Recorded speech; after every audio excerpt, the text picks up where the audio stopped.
Yo! Welcome to episode 2 of Deconstructing Meme Songs. Today we're gonna be looking at this thing. Now, why did I decide to do this one instead of an easier one is beyond me. But I did recreate this song in the past a couple times. One of them ended up as a shitty Megalovania rip, which I regret doing. And the other one I uploaded to my SoundCloud. And it was kind of bad, so I got rid of it. And then I realized that the Initial D 20th anniversary wasn't that long ago. I think it was in like July or something. And I was like, Initial D, it's got some cool Eurobeat music. I know that Brad Sinclair, one of the original producers for like Initial D, has like a YouTube channel where he deconstructs some of his songs. Cool vibrations, baby. And I was like, I wonder if producer Nearfield has deconstructed the song. Turns out the guy has a Facebook, and I asked him, yo, when are you gonna like deconstruct this song? It's like too iconic. And he did like the comment. Nothing ever came out of it though. But then I saw this old ass pic of him in the studio back in the day, and I saw his computer. I was like, wait, what DAW is that? I'm like very interested on how Eurobeat was produced back then. And he was like, oh yeah, I use Logic now. Which is very useful information, Nearfield, thank you. And I'm pretty sure he still has the original master project files in his attic or something. I don't know. But yeah, I'm pretty sure the guy is not gonna deconstruct his songs anytime soon, so I decided to do it myself. A little bit of setting up. The tempo is really fucking fast. It's like 317, which sounds insane, I know. But the original project file, I believe it was like 158.5 ppm or something, and that has a decimal point. I fucking hate decimal points. So I just doubled it, and it came out like that. So people who are really scared of fast tempos, ooh, suffer. Boo. Now, as for synths and samples, synthesizers, there's a lot of JD800, which is a very scary looking synthesizer. This was a very popular synth back in the day, like back in the Eurobeat 90's para Initial D era. What? Because it has this very cool Mr. Brass preset that sounds like this. This preset was used in so many Eurobeat songs, it's not even funny.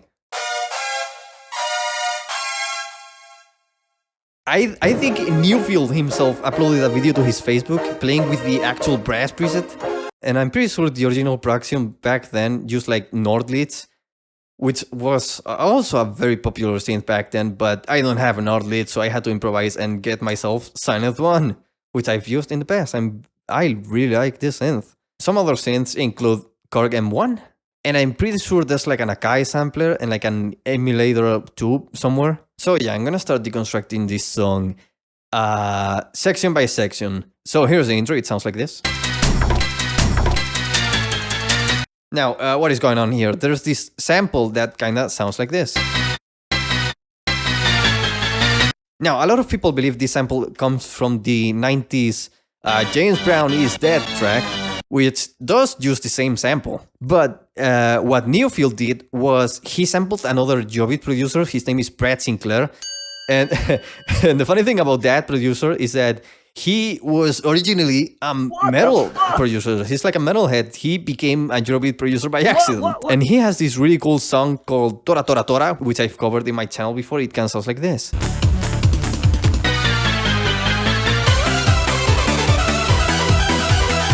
And Nearfield heard that and he was like, wait, there's something interesting there. Now that is his sample. Then he sped it up and put like an autopan on it. There's like a funny way of doing autopanning in FL Studio, and it's by using a Fruity Peak controller. You set up your LFO and then you right click the thing, link to controller, and then you set up the LFO thing. It's very cool. There's also this other sample that goes like this. I'm pretty sure this sample comes from like a 0G sample pack or one of those old DJ Beat sample packs or whatever, I forgot the name, sorry. It's like weirdly sped up and it has like a low cut filter on it. And there's also this other sample that goes like this.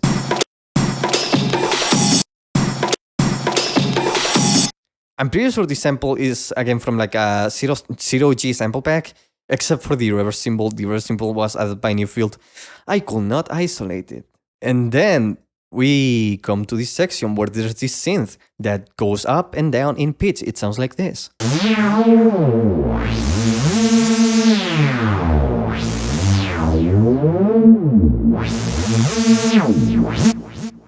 I'm pretty sure this synth is like a Nord lead, like I mentioned before, but I used Silent one because Nord leads are very fucking expensive. And that synth, by the way, is the same one that does this cool line.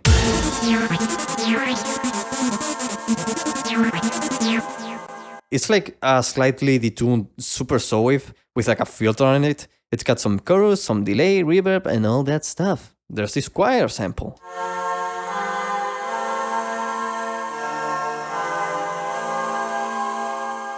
I have no idea if this sample is from like a preset on like an emulator or something, or if it was recorded by Clara Moroni, which is another one of the co-producers and backup singers of this song. I had to isolate it using Melodyne, the polyphonic algorithm. It was a mess and I don't want to remember it. Now, this impact hit, I also had to isolate from the original song because I could not, for the love of God, find the original source. However, I found this other sample that sounds like it has one of the elements. Then after that, we get some stuff like a bass and drums. I'll come back to the bass later. For the percussion, it's very, very simple. It's literally just a kick. Cool clap sample. Open head. Closed head, which I believe is like a tambourine. The loop vinyl thing again.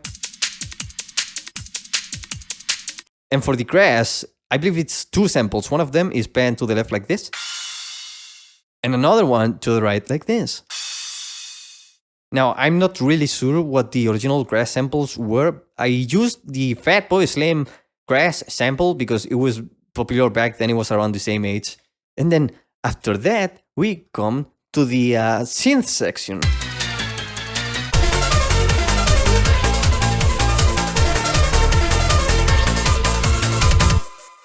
Now, this is full of like a fuck ton of synths and like samples and stuff. Like here we have this cool brass preset.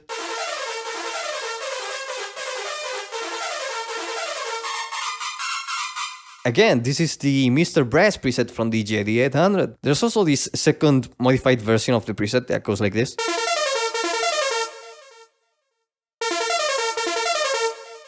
And the resonant synth does like a comeback, but like an octave higher.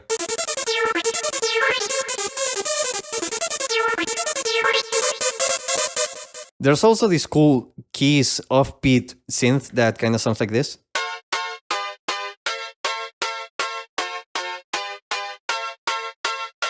I'm pretty sure in the original production it's like a Nord lead, but again, I used Silent one. Yeah, don't make me buy a Nord lead. And there's this cool ARP sample that goes like this.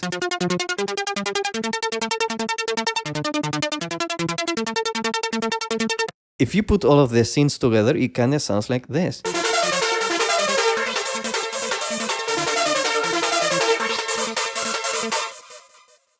It still sounds like we're missing some stuff. Don't worry, we're gonna come back to it. Like, for example, there's this piano thing. It's like a Korg M1. It's the Korg M1 piano 16 something preset. Yeah, that one. It kind of sounds like this.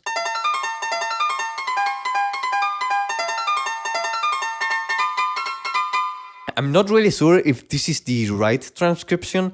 Like, everything in this recreation I did by ear, because canceling stuff, like null tests, are basically impossible with this song. Like, the computers back then were not really accurate with like the clock timings, and everything was recorded to tape, which was kind of unstable and wobbly. There's also this background piano. It kind of sounds like this.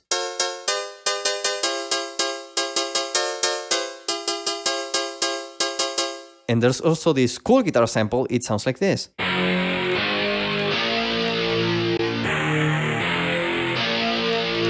Now, this guitar sample, I fucking hate it. Not because it sounds bad, but because I have a history with it. Like I said before, I tried recreating this song like a bajillion times in the past. And for this guitar sample, I thought it was gonna be from like the Emu or like a Fairlight or something. But so I tried searching everywhere. I tried searching all 0G packs. It was impossible. And then I was like, okay, this is not working out. I checked out producer Nearfield's Facebook page. Jesus Christ, he was selling his own 0-bit sample pack. But the problem was that sample pack was like 60 fucking euros. And some guy was like, why is this so overpriced? And fucking Nearfield was like, because it's mine. And I was like, you know what? Fuck it. I'm gonna buy the sample pack. And I spent like 60 euros on it. I spent money on it. It's full of crunchy guitar sounds. They don't even sound that good. What? It was literally because of this guitar sample. Which, by the way, without effects, sounds like this. He used like a weird harmonizer, the H3000. This is like a very classic piece of gear equipment. Micro pitch shift preset, 50% mix knob. It works. A little bit of EQ, just push the highs a little bit, dip the mids a little bit, because it's not a guitar if you don't dip the mids. And yeah, that's how the guitar sounds like. Now, bass.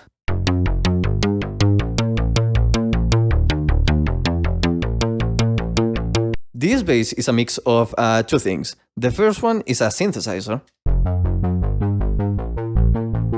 And the second one is a sample. Which, by the way, also comes from that 60 euro sample pack. What I did was mix both of them. It sounds very nice, and it also kinda sounds like how it is in song, so bleh. As for percussion, we can find some new stuff. Like, for example, this cool clap sample that goes like this. If you put it together with the other clap sample and the kick, it gets quite groovy.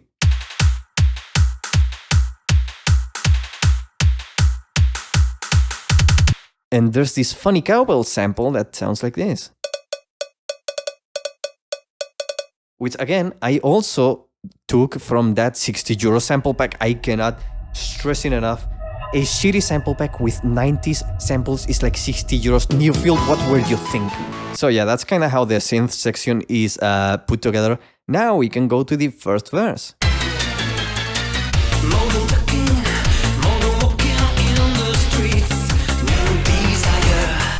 Now, vocals.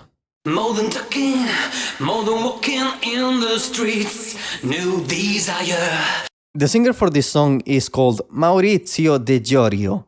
I think that's his name. I don't know. They're all Italian. I don't know Italian. And the backup vocalist for this song is Clara Moroni, if I remember correctly. On the streets, higher, lift me higher with your speed. She was a co-producer in this song and also a co-writer. These vocals I actually took from Running in the 90's, the official Bandcamp release, which I believe was released by Nearfield himself. It's got like an extended version, which was very nice. And it comes with vocals, which means that I don't have to use MVSCP, which is also very nice. A reverse cymbal. This reverse cymbal I believe is a 909. It sounds like this. 909 was like a very popular drum machine back then, so it wouldn't surprise me if Nearfield used that for his productions. Now, as for the bridge section,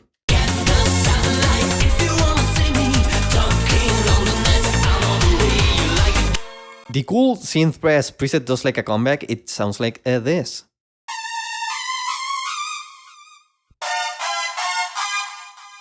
Now, you probably realize that there's some panning going on, and the panning back then was like very, yeah, it was rough. It was very basic. I'm pretty sure like mixing consoles back then, you had to play Pong to like automate stuff, which I think is a very fun fact. Resonant synth, it goes like this. And then we have this choir sample again.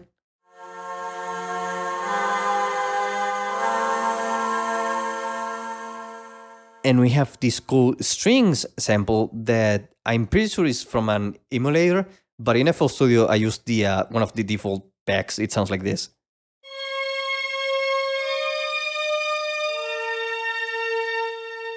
Now there's this funny guitar sample that kind of sounds like this.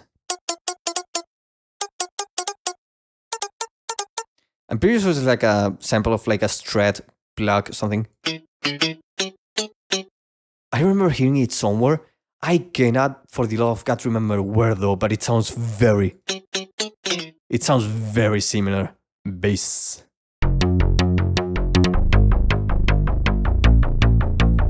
I like this double click thing where it goes like dun dun dun dun dun. It's very nice. And in this part of the drums, you can tell that it's like a different sample for the left and right channels. And now, after that section, we come to the chorus.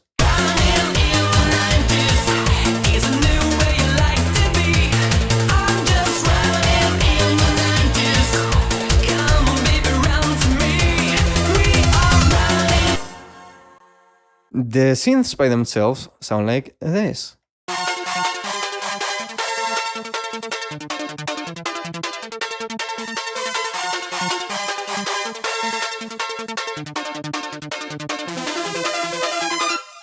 And the rest of the instruments and guitar go like this.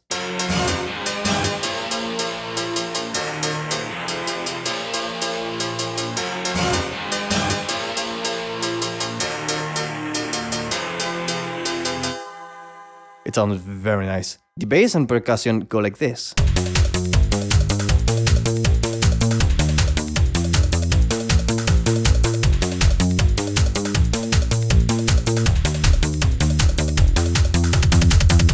And there's also this funny sound effect that sounds like a noise with a filter on it. It's kind of silly. And I also find funny how like the impact hits and the percussion is like everything is very linked together. It goes like boom pa dun to pow. And then after the chorus section, we go back to the synth part again. And then the second verse and goes back to the bridge, chorus, synth part. And yeah, can you tell Eurobeat songs are like very easy when it comes to like structure? Now, it's not a true 90s Eurobeat song if you don't have the obligatory instrumental section.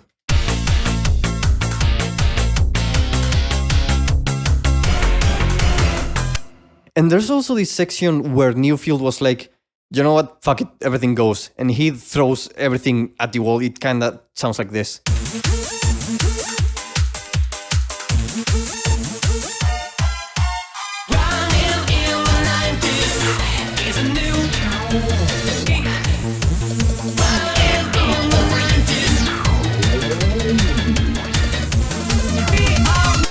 Okay, what is going on here? The cool resonant synth and the offbeat keys go like this.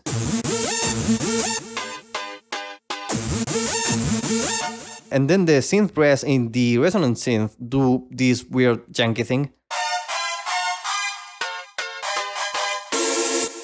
Like, why is it like that? It's like missing stuff. And I'm pretty sure Newfield accidentally put patterns where they shouldn't be because just listen to this. What is going on here?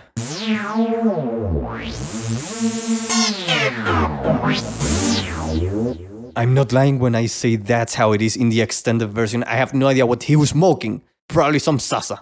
And the rest of the instruments go like this.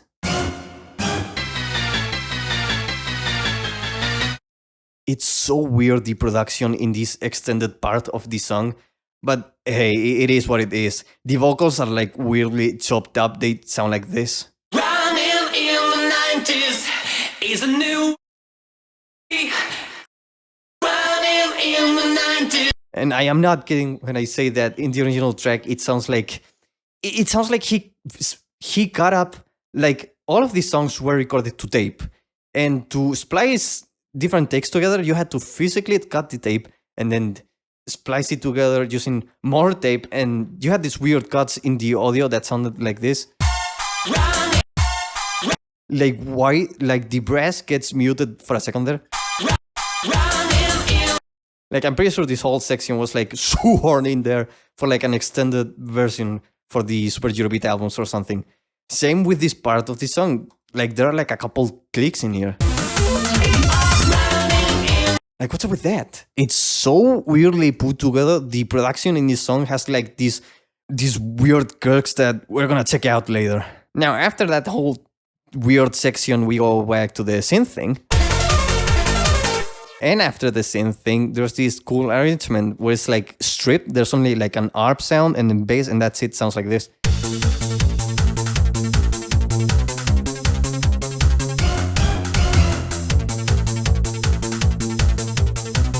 And the whole strip section keeps on going like...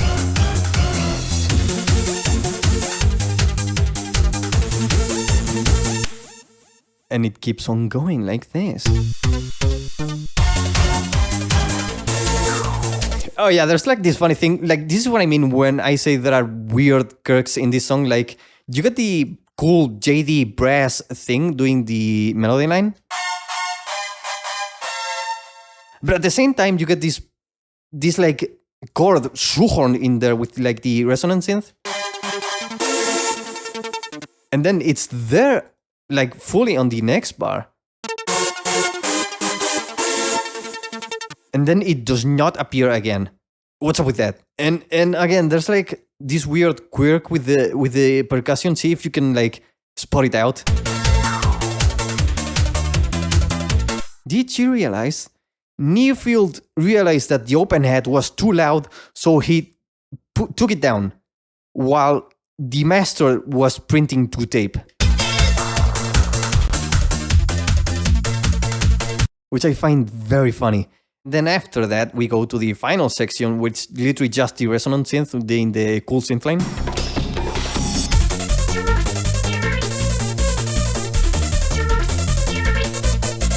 And then the track ends.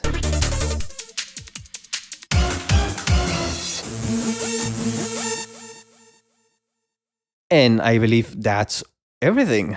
I'm pretty sure some of the sounds here are like used in some other Newfield productions. Actually, not even Newfield. Like a bunch of the Eurobeat producers back then used, like, they all used the same presets, the same synths. Sometimes they worked at the same studio. And more than once, I've heard the same samples and sounds used in completely different songs. So, like, for example, this cool resonant synth line.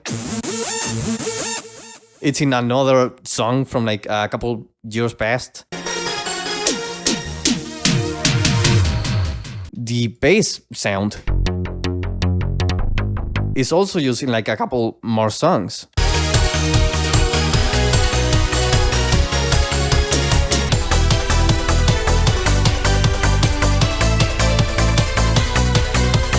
The Tora Tora sample, also used in like a couple different songs. So yeah, it's kind of cool figuring out how these old songs are put together. It's kind of a challenge because it's not like a modern DAW. Everything is very very chaotic. Sometimes the tempo drifts and you have to like manually fix it. So yeah, I've put the multitracks in like a Google Drive link in the description so you can like mess with them and stuff. So yeah, bye bye. Buy My Crunchy Shitty Synth Guitarra Sample Pack. No Newfield. $60. No Newfield.